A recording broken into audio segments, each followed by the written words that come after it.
নাহমাদুহু ওয়া নুসাল্লি আলা রাসূলিহিল কারীম আম্মা বা'দ আউযু বিল্লাহি মিনাশ শাইতানির রাজীম বিসমিল্লাহির রহমানির রহিম। আজকে আমি শুক্রবারের করণীয় বিষয় নিয়ে আপনাদের সামনে বর্ণনা করব ইনশাআল্লাহ। শুক্রবারে মহান আল্লাহ তাআলা হযরত আদম আলাইহিস সালামকে সৃষ্টি করেন এবং শুক্রবারে আদম আলাইহিস সালামের ভিতর জান ফুঁকে দেন।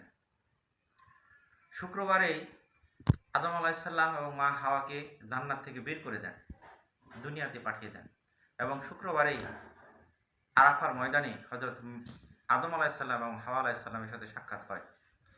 শুক্রবারে আল্লাহ তাআলা দুনিয়া সৃষ্টি করেছেন এবং শুক্রবারেই দুনিয়া ধ্বংস হবে। সেই জন্য শুক্রবারের প্রতি আমাদের কিছু বিশেষ আমল রয়েছে।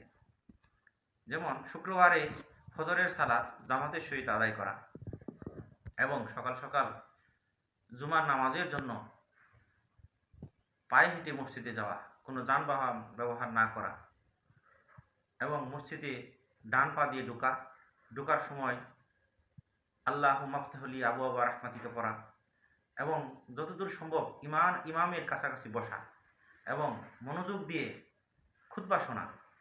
নামাজ শেষে মসজিদ থেকে বের হওয়ার সময় বাম পা আগে দেওয়া এবং দোয়া করা, আল্লাহুম্মা ইন্নী আসআলুকা মিন ফাদলিকা,